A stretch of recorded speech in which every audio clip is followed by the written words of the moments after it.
I'm at a house that we are flipping in Wartsboro, New York. This is an update video because since I made the first one, obviously things have changed and I'm actually inside the property. I'm going to show it to everyone so you can see kind of what we're working with. So long story short, if you're not familiar with me, I've been a full-time entrepreneur in the real estate investing business now for almost a decade, done 250 plus properties. The point of this content is to share with you real life advice from the trenches, literally. So if you get value, do me a favor, subscribe to the YouTube channel, like the video, and I hope you get value. So I'm inside the property right now. I'll show you. This is the house. It's just super dated, right? There's no major issues that I can see, at least. It's just original, like the cabinets, the countertops, the floors. It just looks like it's from the 80s.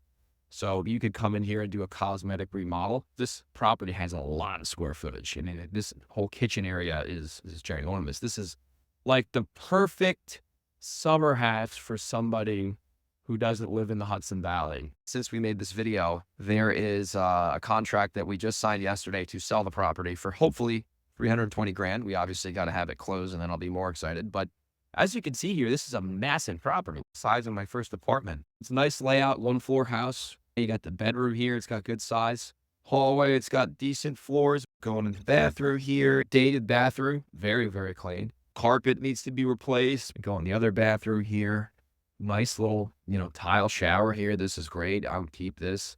Just a little small. This is a really clean property. These are my favorite ones to flip when they don't need a ton of rehab. Coming around here, this is the washer dryer room, pretty big. Look at this here, huge bedroom, brand new bathroom. This has got the 2 sinks. You got a decent toilet, big shower. So long story short, bought this house for $226,500, which in Wartsboro, that's kind of expensive. This is Sullivan County. It's kind of the boonies, as some people would say. But after Nick, the guy I'm doing the deal with, saw the property, he was like, it's pretty clean. It's just a little outdated, but there's nothing scary that we need to do to the property. So our plan here was to buy the house, put the minimal in to get a pretty decent market value. And that's exactly what we did. So we literally painted this thing, did some trim work, just cleaned it up, got a lot of the garbage out of here. And then we did some sheetrock work, just odds and ends, whatnot. And our goal was to put this back on the market for $299 is exactly what we did. So bought the house for $226, ended up putting about 13, 14 grand into it. We listed the property for $299 and did that on purpose because we wanted to list it under 300 so we can get hopefully enough activity and interest at that price to hopefully drive up the price. And yesterday I signed a contract with a buyer for 320. And if everything works out and the buyer closes, profit should be around 40-ish thousand, give or take. Then obviously I'll do a part 3 when it actually closes and I'll show you the real numbers behind this, what we actually made, and all that. So you can see from start to finish what it looked like. So what are some lessons you can learn on this video here as I'm walking around the property?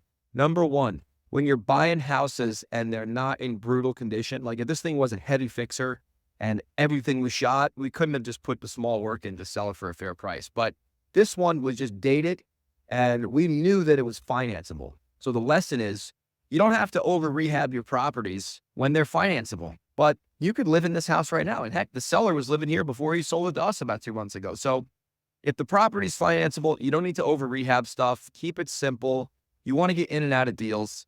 And a lot of the times if you do like a full tail, which is what we're doing here, which is a wholesale style property on the retail market, you can make pretty much the same money as you would if you fix and flip this. Like we could easily put 70 grand into this house without even thinking because it's so big. And if we did that, the value of the property wouldn't have been that much more than what we're actually selling it for. But at the end of the day, it didn't make any sense to do a fix and flip. We knew this was the perfect kind of cosmetic wholesale deal. So that's lesson number 1. Lesson number 2, when you are doing projects, even when they're small like this, and there's like 13, 14 grand rehab, you got to make sure either you or someone on your team goes and actually sees it, right? And you got to have them oversee the work. And I got to tell you right now, the work here was fantastic. I could eat off the floor if I wanted to. Obviously, I'm not going to do that. That's a bad idea. But you got to get local people involved in the property. And especially if you're from a virtual situation where I am, I'm out in Washington, and this house is in New York.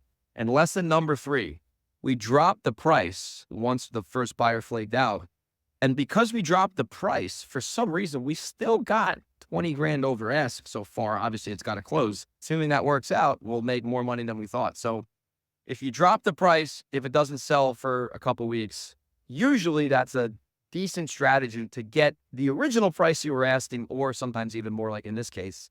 And one more lesson here: when you're selling houses as is, if you think you're going to sell it for X, always price it a little cheaper, because the lower you price a house, obviously within reason, the more interest it's going to drive to buyers. And then you're going to hopefully get more offers, so you can get a decent offer that actually sticks and you can make some money. So don't get greedy. Don't try to overprice houses. Price it lower than you want, just so you can get enough demand to then hopefully drive up the price. So I hope you got value from that video. If you did, and you're in the Hudson Valley, or you're in Seattle, Reno, San Diego, or Delaware, and you have a house you want to wholesale me like this one, or if you want to wholesale it together with me, send me an email, greg@velocityhousebuyers.com, or send me a message on Instagram @grego37, and I'll see you on the next REI deal breakdown.